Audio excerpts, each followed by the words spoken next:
Jurídicamente Hablando, programa todo usuario tipo mixto, educativo y de opinión, de producción nacional, con elementos de lenguaje, salud, sexo y violencia tipo A, que puede ser escuchado por niños, niñas y adolescentes sin la supervisión de sus representantes. El espacio que te acerca al derecho de forma clara y accesible. Descubre cómo las leyes impactan tu día a día y conoce su verdadero alcance. Ya comienza Jurídicamente Hablando. Con Cristina Coronado por Unión Radio 102.3 FM. Conectados contigo. Muy buenos días, tengan todos y todas bienvenidos a Jurídicamente Hablando, el espacio radial creado para conectarte con el mundo de la ley, con el derecho, con las normas jurídicas, con todos los lineamientos desde el punto de vista del proceso venezolano en cada una de sus ramas. Hablamos todos los días de un poquito de leyes para que tú te sientas más cerca del mundo jurídico. Soy Cristina Coronado y a partir de este momento te acompañaré hasta las 10 de la mañana a conversar de leyes. Si es primera vez que nos escuchas, te cuento que Jurídicamente Hablando es un programa en donde todos los días hacemos una indicación acerca del mundo de la ley. Por ejemplo, los días lunes respondemos a 4 preguntas que ustedes muy gentilmente nos envían a los fines de aclarar esas dudas. Esta sería, si se quiere, el único espacio en donde la consulta jurídica no genera honorarios, porque esto es completamente gratuito. Ustedes lo que tienen que hacer es enviar todas las dudas, todas esas situaciones que tengan a nuestras diferentes plataformas y nosotros nos encargamos junto al equipo de producción de procesar esas preguntas y hacer lo propio para orientarlos.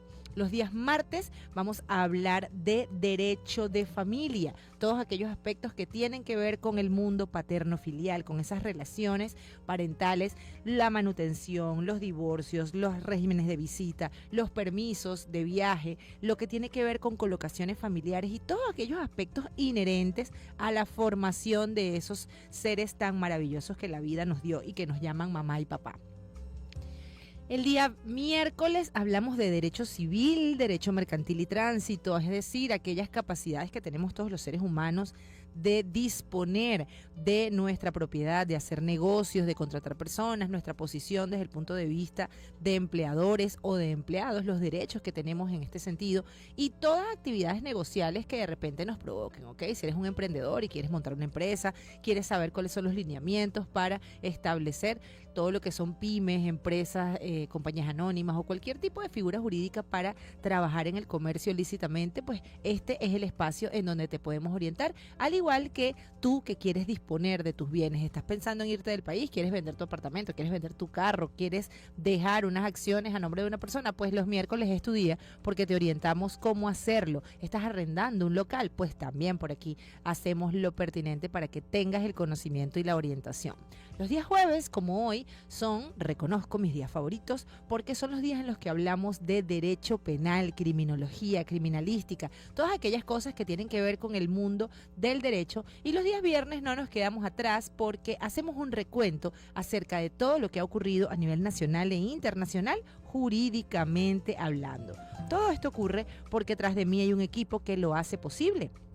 Y me permito saludarlos de una vez en la dirección general del ingeniero Manolo Ferrer. Coordinación de operaciones y producción a cargo de Manuel Faría. En la producción general, Duglimar Lameda, quien me permito felicitar porque está de cumpleaños el día de hoy. Que sean muchísimos más, mi reina, que sigas siendo tan eficiente.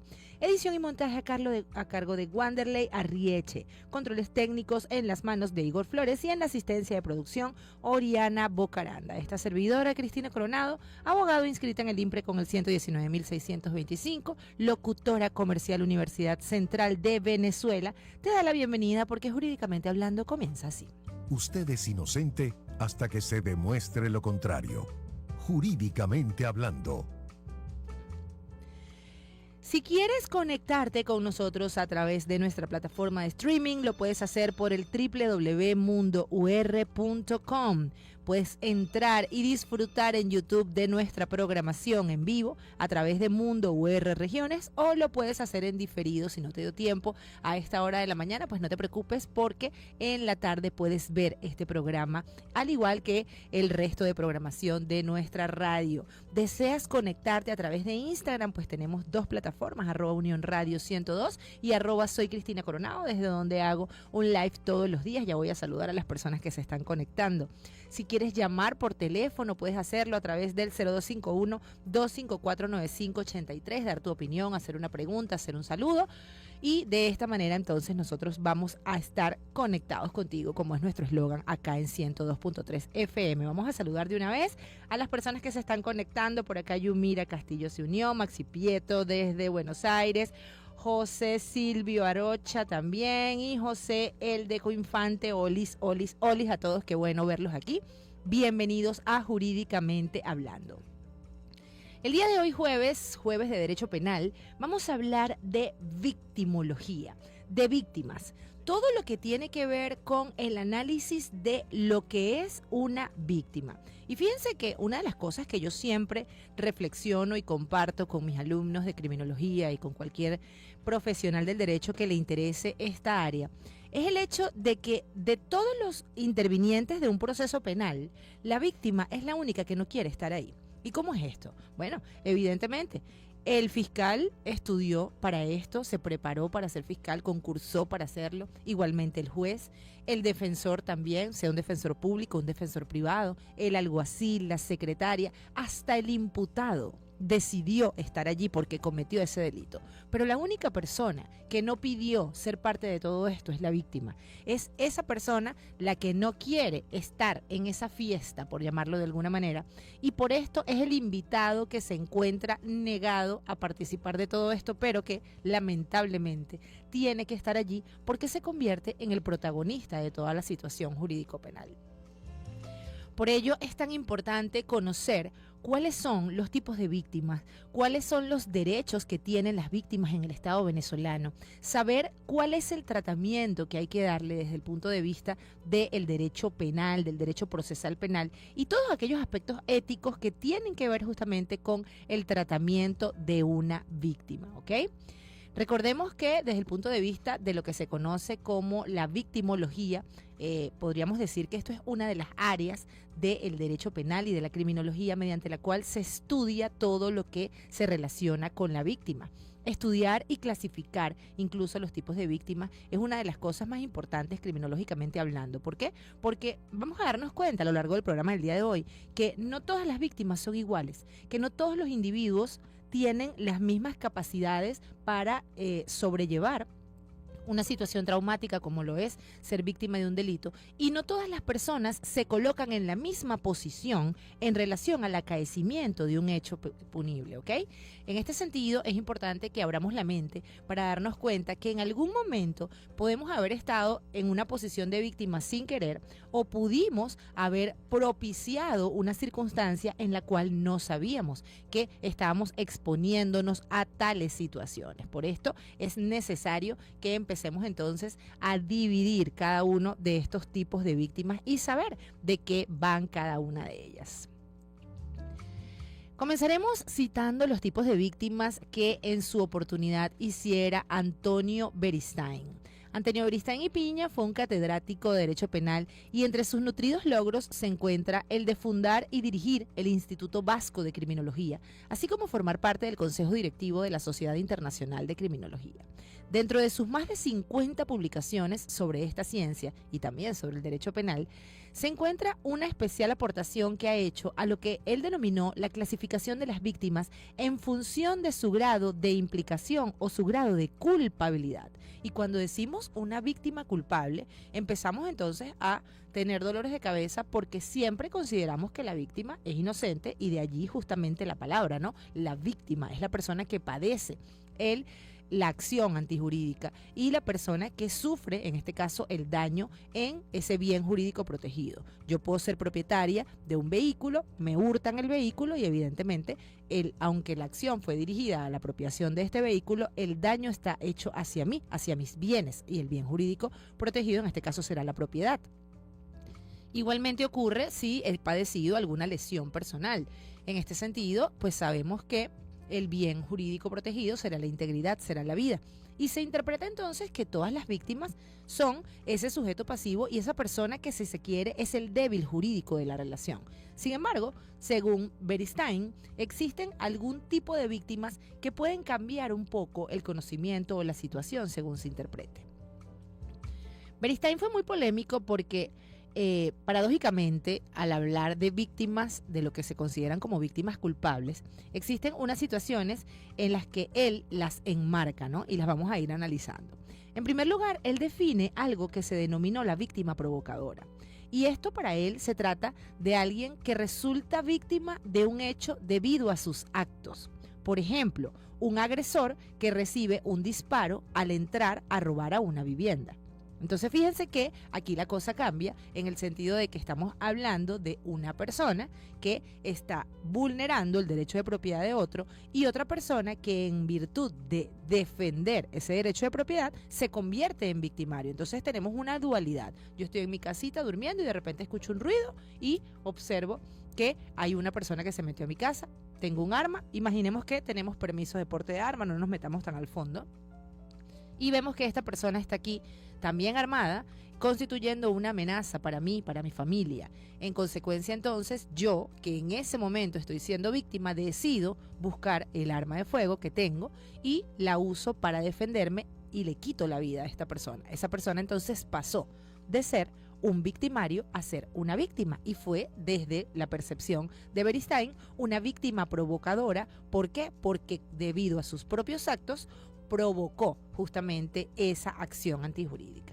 También existe lo que él denominó la víctima propiciadora del delito, y en esta clasificación él incluye a toda víctima cuyos actos han provocado el delito en sí mismo del cual es receptora. Por ejemplo, el estafador que resulta en consecuencia víctima de una estafa. Yo encuentro entonces haciendo un esquema Ponzi, y en este esquema Ponzi en el que estoy recibiendo, captando recursos indebidamente del público, comienzo a hacer transacciones y de repente en una de estas pues me hacen una transferencia electrónica que es falsa. ¿Ok? Me hacen creer que la transferencia electrónica tiene completa licitud y pues yo caigo en mi propia red, en mi propio juego, y me convierto, según esta clasificación, en una víctima propiciadora del delito. Además está un tercer tipo, y son las víctimas que simulan el delito. Y esto es bien interesante porque se trata de aquellas víctimas que aparecen o sucede en ocasiones en las cuales una persona denuncia un suceso falso. Esto evidentemente tiene muchísima connotación desde el punto de vista jurídico penal, porque las víctimas simuladoras, aquellas personas que simulan un delito, en consecuencia son personas que están a su vez cometiendo un delito, que es la falsa atestación ante funcionario público, la simulación de hecho punible, la simulación de secuestro en el caso de que se trate de un secuestro. Y esto es interesantísimo, ya que podemos darnos cuenta que en el caso de las víctimas que simulan delito existen algunos elementos bien interesantes desde el punto de vista de su conducta en cuanto al por qué te lleva a cometer esta acción. Imaginemos que en materia de aseguradoras tenemos a una persona que simula que le robaron su vehículo, formula una denuncia indicando que fue víctima de un robo de vehículo, incluso es capaz hasta de hacerse algunas lesiones y establecer pues algunas situaciones allí violentas en cuanto a lo que fue el abordaje de estas personas para robar el vehículo. Y al hacerlo lo hace evidentemente con el interés de cobrar el seguro. Esto, por supuesto, es objeto de una investigación, y de acá resulta súper interesante darnos cuenta cómo los investigadores tienen la capacidad de analizar a veces ese lenguaje corporal, ese verbatim de la víctima al narrar situaciones de modo, tiempo y lugar en la cual ocurrieron los hechos, para verificar la coherencia de los mismos. ¿En dónde dijo usted que se encontraba? ¿A qué hora salió de su casa? ¿Qué dice la telefonía en cuanto a lo que usted está indicando? Porque a veces no nos damos cuenta, y ocurre mucho en simulaciones, que las personas establecen una idea y una estructura mental de lo que van a decir, pero no la contrastan con la realidad desde el punto de vista tecnológico.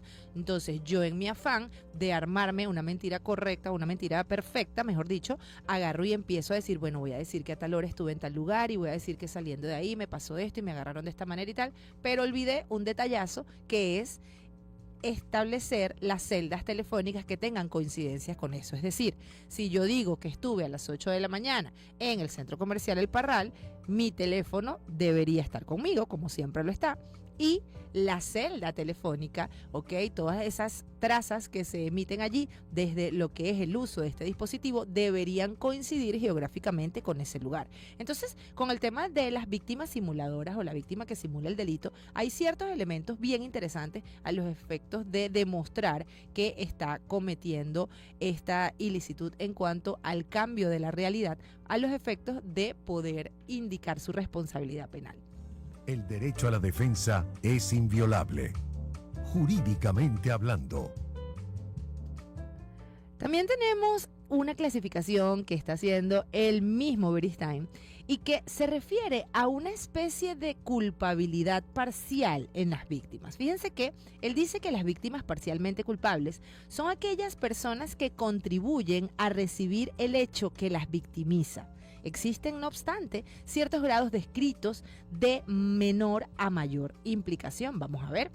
Para él está la figura de lo que es la víctima imprudente o la víctima ignorante.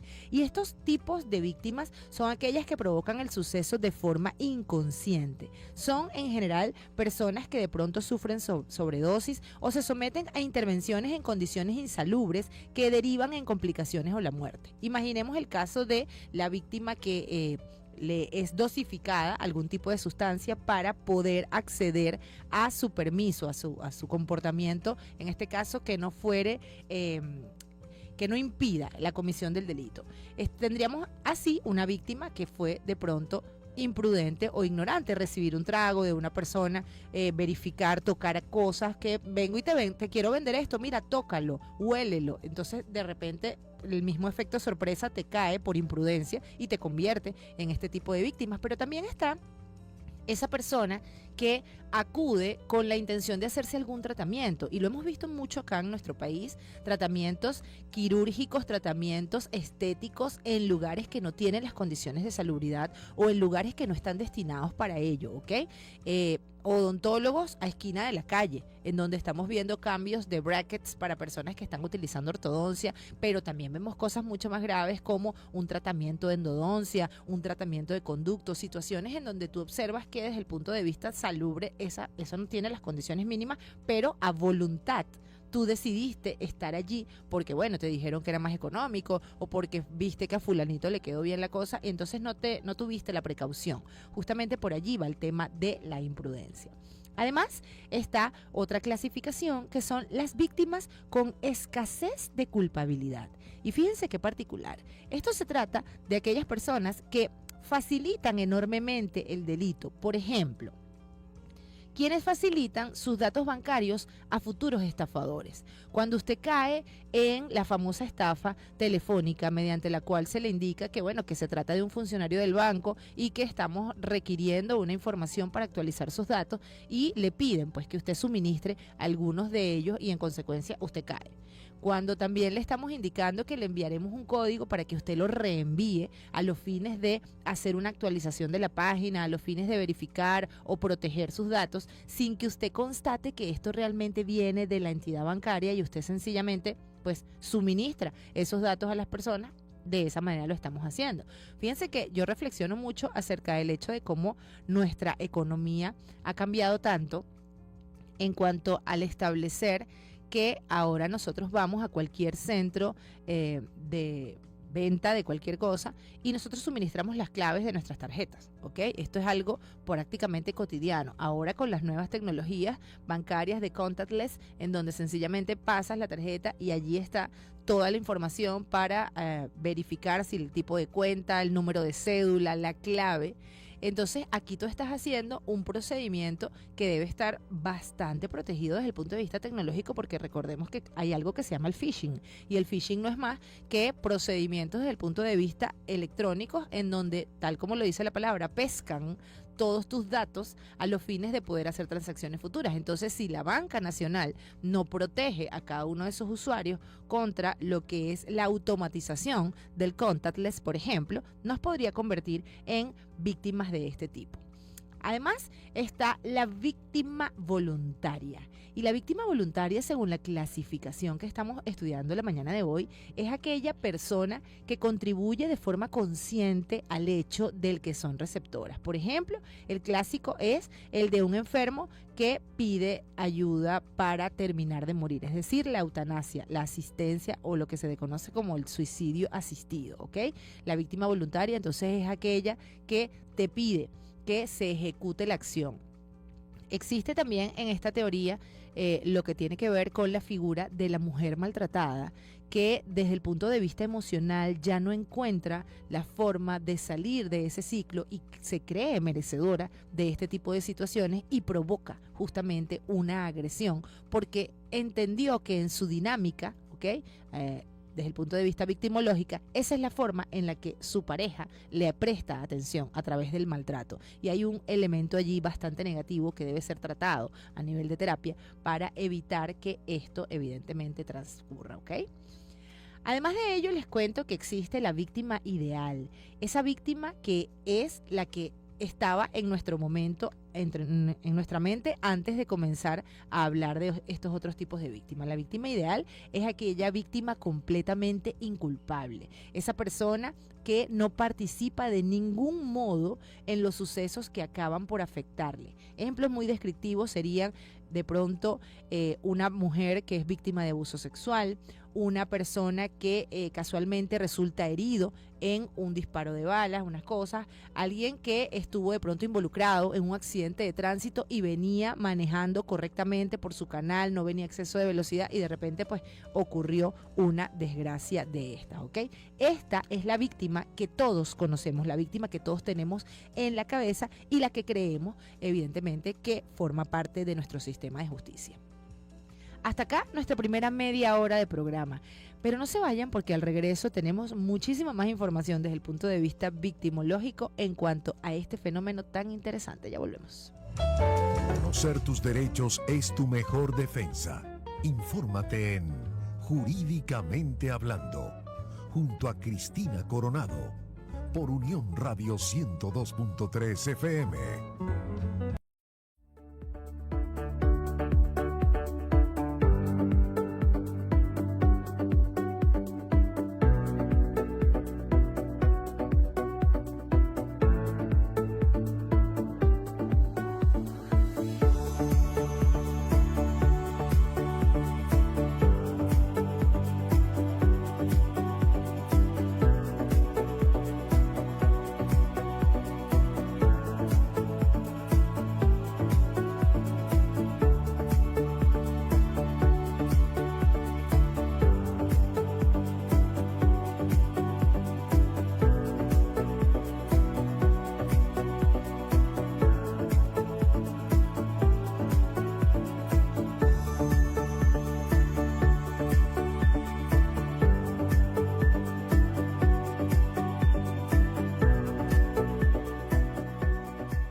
exploremos los matices del derecho, desde los principios más básicos hasta los dilemas más complejos, jurídicamente hablando. Estamos de vuelta en Jurídicamente Hablando con Cristina Coronado, conversando el día de hoy, jueves de Derecho Penal, sobre víctimas. ¿Cuántos tipos de víctimas hay? ¿Qué tipo de situaciones nos puede convertir o no en víctima? ¿Cuándo la provocamos un delito? ¿Cuándo coadyuvamos? ¿Cuándo somos imprudentes? ¿Y qué significa todo esto? En este momento vamos a hablar acerca de cómo protege el Estado venezolano a las víctimas, porque si bien es cierto, independientemente de cualquier modalidad en la cual estemos y cualquiera fuere el delito, la condición de víctima es única en nuestro país, ¿ok? No se han establecido algunos criterios en cuanto a rebajas en la punibilidad, en cuanto a lo que se conoce como atenuantes para aquella situación de una víctima que provocó un hecho, pero lo que sí hay son agravantes según la cualidad de la víctima. Recordemos que no todas las víctimas son iguales. Hablamos de también algo que se conoce como víctimas especialmente vulnerables, que serán aquellas personas que tienen una condición, bien sea por edad o por una condición biológica, y que evidentemente hace que al perpetrarse delitos en contra de estas personas, la pena se tenga que incrementar. Pero ¿dónde recoge el Estado venezolano esto? ¿En dónde el Estado tiende a decirte a ti, víctima, te protejo, aquí estoy? Les cuento que tenemos un instrumento jurídico que es la Ley de Protección de Víctimas, Testigos y demás sujetos procesales. Esta ley tiene una reforma que ocurrió en septiembre del año 2021, según Gaceta 6645, en la cual, palabras más, palabras menos, se han establecido los lineamientos para proteger a las víctimas del Estado venezolano. Recordemos que cuando se habla de víctima, se tiene que hablar de aquella persona que padece un delito, aquella persona que sufre la acción criminal, pero esta ley va un poco más allá porque además de arropar a el sujeto pasivo del delito, también arropa a los demás sujetos procesales que se pueden ver inmiscuidos en una situación jurídico-penal y que pueden eventualmente sufrir un peligro por estar siendo parte de esto. Con esto me refiero de pronto a un testigo. Una persona que pues vio un crimen, sin querer estaba quizás pasando por un lugar y de repente visualizó a un individuo, estaba debajo de un poste de luz, así que no tuvo ningún obstáculo en la visualización de esta persona y constató cuáles eran sus características físicas y vio el momento en el cual sacó una navaja y la clavó, supongamos, a nivel estomacal.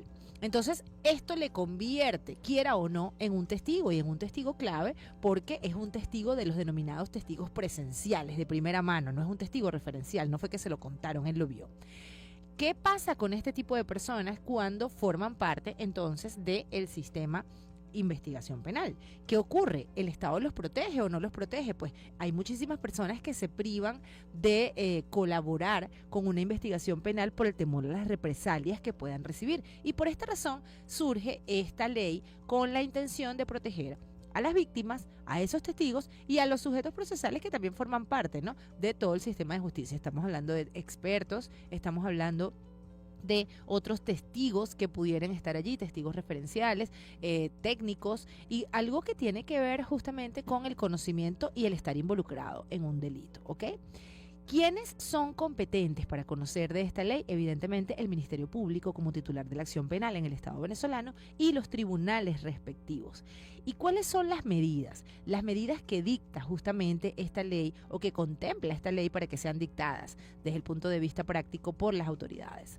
Estas autoridades van a tener entonces el deber de instrumentar todo tipo de medidas para el cumplimiento de la misma. Y estas medidas pueden ser, escúchenme bien, informales, administrativas, judiciales y de cualquier otro carácter en procura de garantizar los derechos de las personas protegidas. ¿Y por qué quiero señalar esto?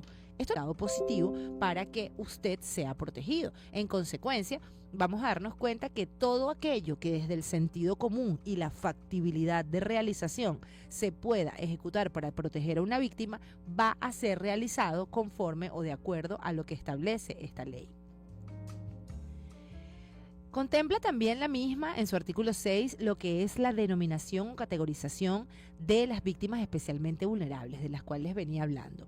¿Quiénes serán Bueno, los adultos mayores, las personas con discapacidad, las niñas, niños y adolescentes y víctimas de delitos sexuales o de violencia intrafamiliar. Pero además se pueden considerar víctimas especialmente vulnerables los pueblos y comunidades indígenas víctimas de delito individual o colectivo y que deben estar protegidos siguiendo sus propias normas de administración de justicia, así como sus diferencias socioculturales, su cosmovisión y los patrones de asentamiento sobre los cuales se encuentra la jurisdicción especial en materia indígena, que es a la cual me estoy refiriendo.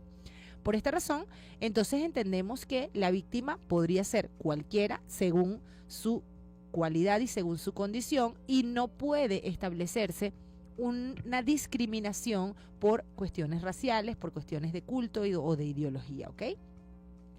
¿Cuáles serán entonces esas políticas o esas medidas y qué es lo que debe hacer el Estado venezolano? Fíjense que el artículo 8 de la ley contempla algo que está relacionado con esos deberes de colaboración e indica o insta al Ministerio Público, sin perjuicio, por supuesto, de gestionar ante otras autoridades competentes, es decir, no es un deber exclusivo del Ministerio Público, se puede apoyar de un tribunal, de una comisaría, de una jefatura de policía, para que lleve a cabo aquellas medidas que sean necesarias para proteger a las víctimas, testigos y demás sujetos procesales. Y cuando hablamos de la protección, no solo estamos hablando de la protección desde el punto de vista del resguardo físico, que obvio, evidentemente tiene mucho que ver, sino también con aspectos relacionados con el aseguramiento de su salud, de su seguridad, de su bienestar, y esto me encanta, incluyendo el estado psicológico y la adaptación social que requiere la víctima mientras persista el peligro.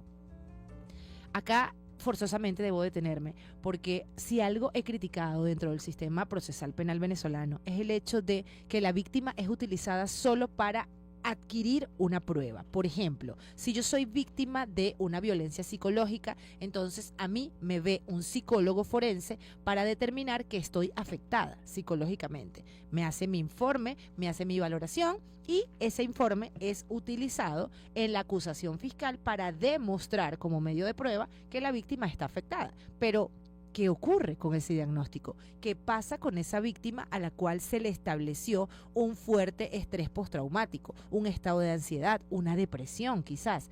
¿Qué hace el Estado venezolano para proteger a esa víctima post-delictum desde lo que es el espíritu de esta ley en cuanto a garantizar su seguridad, su bienestar y su salud, en este caso su salud mental, ¿ok?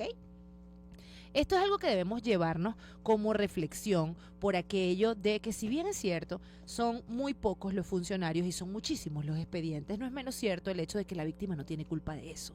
Y en consecuencia, si existe un instrumento jurídico mediante el cual se me garantiza que se me va a proteger y se me va, si se quiere, a ayudar a reinsertarme socialmente, entonces cúmplalo, por favor.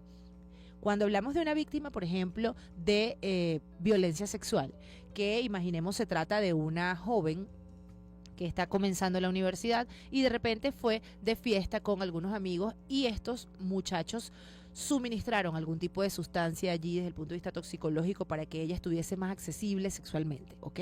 Esto la colocó a ella en una posición de completa indefensión y luego al despertar quizás se da cuenta de que ha sido víctima de un abuso sexual por innumerables personas. Esto evidentemente trastoca la tranquilidad emocional de cualquier mujer y esto la va a colocar a ella en una posición de dificultad para volver a su centro de estudios, para volver a socializar, para volver a salir. Entonces no se trata solamente de la valoración ginecológica anorrectal, no se trata de la valoración psicológica forense para determinar un estado de ansiedad o para determinar que tiene coherencia lo que ella está narrando, no se trata solamente de aplicar unas pruebas psicométricas para ver si la persona está ansiosa, sino la ayuda con ocasión a esta situación. Y esto es uno de los aspectos más preocupantes desde el punto de vista del derecho penal en el proceso venezolano en cuanto a lo que es esa asistencia de esa víctima con ocasión a esta situación. Todos somos iguales ante la ley, jurídicamente hablando.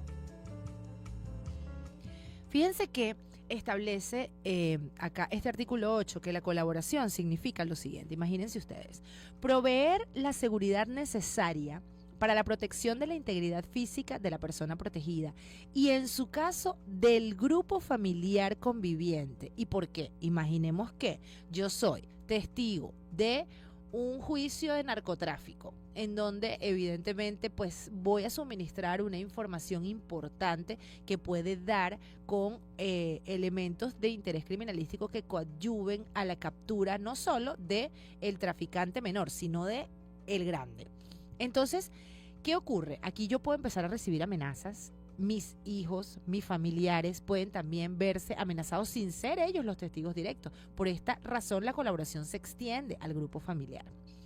Además, proveer la documentación necesaria para el establecimiento de una nueva identidad. Esto es magnífico. Esto no puede ser letra muerta y sería evidentemente una de las medidas que fueran, si se quiere, más efectiva, ¿ok? ¿Por qué? Bueno, porque si evidentemente en el expediente, que no debería aparecer, ojo, ahora se tiene que utilizar solamente las iniciales de las víctimas, no se pueden colocar cédula de identidad. Si la persona firma, como en mi caso, que mi firma es evidente que se trata de Cristina Coronado porque se lee, no se le puede permitir que firme, solamente que ponga las huellas dactilares, por un ánimo de proteger su identidad. Pero si de plano ya esto pasó, si de plano ya se sabe que en el expediente la persona que declaró fue Cristina Coronado, entonces usted tiene estado de conformidad con el artículo 8 de la ley que proveer una documentación necesaria para el establecimiento de una nueva identidad por el tiempo que dure este juicio a los fines de proteger a esta persona. Además, debe prestarse asistencia a la persona en la obtención de un trabajo. Yo quisiera que alguien que haya recibido este tipo de beneficios me llame a la cabina para constatar de que eso ha sido así y tienen que observar y riéndose porque lamentablemente nos damos cuenta que esto quizás sea una quimera legislativa. Esperemos que no quede allí, esperemos que realmente se logre una cosa de estas. Y cuando hablamos de la ubicación de un trabajo, quiero que sepan que dirán, bueno, pero ¿qué tiene que ver? ¿Por qué tienen que ayudar a una víctima a encontrar un trabajo si se supone que ella lo que tienen es que protegerla para el juicio? Pero es que existen casos de delitos en los cuales las personas caen en tales estados de ansiedad, en tales estados de depresión o se abocan tanto a la colaboración con el sistema de justicia que pierden los trabajos. O sea, imaginemos una persona que está empleada en una empresa de alto rendimiento, de producción masiva, en donde requiere que se marque tarjeta y que la presencia de cada uno de los trabajadores es fundamental para un proceso de producción y haya sido víctima de un abuso sexual. Esta persona entonces va a dejar de ir a su trabajo, va a tener que pedir constantemente permisos y probablemente pierda el trabajo por haber participado de las múltiples valoraciones físicas, forenses, entrevistas con testigos, colaboraciones para reconstrucción de hechos y en fin, todo lo que puede ocurrir en un proceso penal. Entonces es interesante que se sepa que esto existe. Además de ello, está todo lo que tiene que ver con el deber de proveer de vivienda o habitación a la persona protegida y en su caso a un grupo familiar conviviente. Aquellos casos de pronto en donde hay amenazas directas al lugar en el cual reside la persona, bueno, el sacarla de allí, colocarla en un lugar de abrigo, esto forma parte de ese apoyo que tiene que ver con estas personas. Además, se establece que en cuanto a lo que son las políticas de protección y asistencia de la ley, todas las personas que están involucradas en estos hechos, según sea evidentemente su ámbito, tienen que implementar estas políticas para la atención de las víctimas y políticas que van a ir, como lo dije hace un momento, mucho más allá de lo que es solamente una medida. Existen medidas para la protección de las víctimas que son medidas dentro del proceso, ¿ok? Y también están las medidas extraproceso, es decir, aquellas medidas que se llevan a cabo una vez que el proceso terminó. Y si se quiere, en la práctica, estas son las medidas más complicadas. ¿Por qué? Bueno, porque evidentemente desde lo que es el tema del abordaje de una víctima dentro de un proceso que se encuentra activo, evidentemente el Ministerio Público va a estar pendiente de esta víctima, va a estar atendiéndola desde el punto de vista psicológico, forense y también médico legal, pero no necesariamente va a hacerle un seguimiento una vez que terminó el proceso. Sin embargo, el artículo 21 de la ley contempla esta medida de protección: custodias personales, cambio de residencia, asistencia para lo que decíamos de la reinserción laboral, y todo lo que tiene que ver con la entrega incluso de documentos para coadyuvar a que los mismos sean tramitados. O sea, si supongamos la víctima no tiene un pasaporte y desea irse del país, bueno, por toda esta situación que pasó y ya dio su colaboración al Estado venezolano, bueno, precisamente el apoyo tendría que prestarse en eso y no olvidarse de esa persona ya porque el juicio terminó. El espacio ideal para aclarar tus dudas jurídicas, jurídicamente hablando, junto a Cristina Coronado. Una de las medidas intraproceso que siempre me preguntan en materia de juicios orales y de audiencias es el hecho de cómo se puede hacer para que la víctima no tenga contacto con el imputado. Y esto, si se quiere, forma parte del sentido común, ¿no?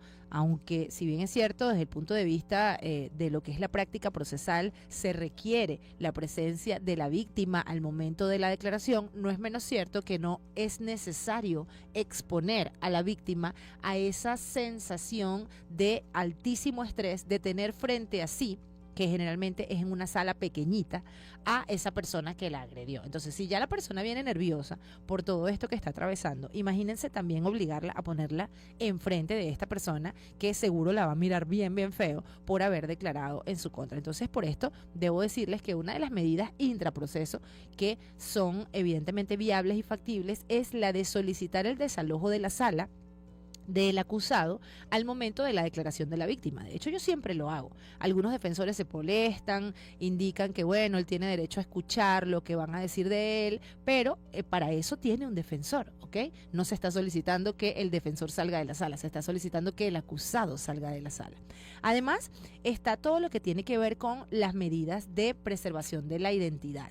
Si usted de pronto sabe de una situación jurídica en la cual usted fue testigo y usted tiene información vital para una investigación, pero tiene temor a las represalias, pues sepa que de conformidad con lo que establece el artículo 23 de la Ley Orgánica para la Protección de Víctimas, Testigos y demás sujetos procesales, su derecho a proteger la identidad, a preservarla, está allí marcado. Y en consecuencia, en este sentido, usted tiene derecho a que no se coloque por ningún lado del expediente su nombre, a que se coloquen iniciales o incluso si usted quisiera que se colocasen otras iniciales para que no hubiese una relación de pronto allí de categorización de que se trate de su persona, también se puede hacer.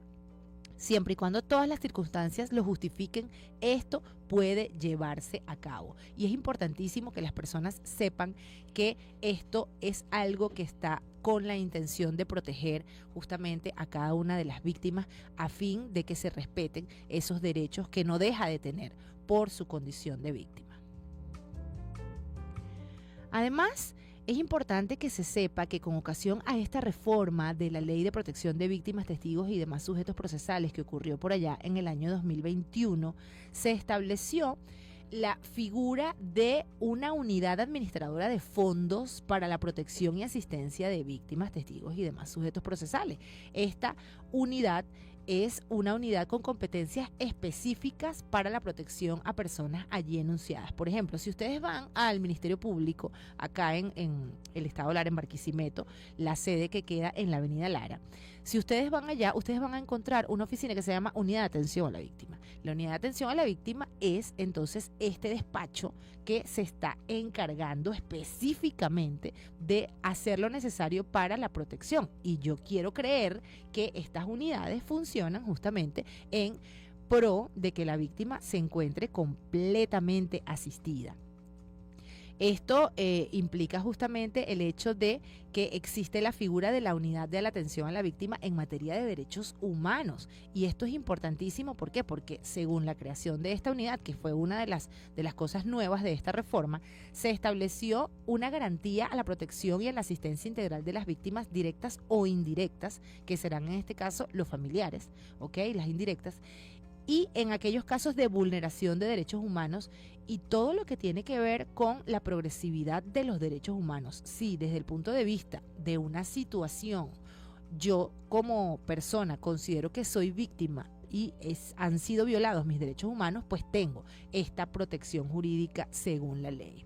Con todo esto quiero decirles que en la condición de víctima, independientemente de cuál fuere el tipo penal, existen instrumentos en el Estado venezolano tendentes a garantizar la protección de cada una de estas personas, y usted solamente debe conocerlos para poder exigir que se cumplan y poder solicitar la protección debida. El que haya sido víctima de un delito no significa que usted deba ser revictimizado con un proceso que lo convierta nuevamente en una víctima de un letargo procesal o de algunos índices de corrupción o situaciones que usted no tiene por qué pasar, ¿ok?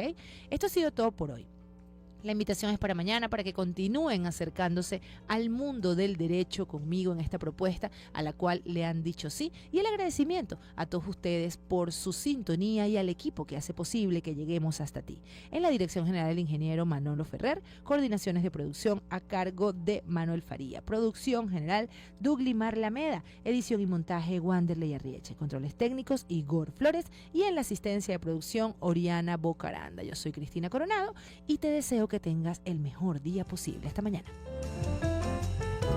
El programa llega al final por el día de hoy. Acompáñanos mañana para seguir explorando el mundo legal de manera clara y accesible. Con Cristina Coronado por Unión Radio 102.3 FM. Conectados contigo.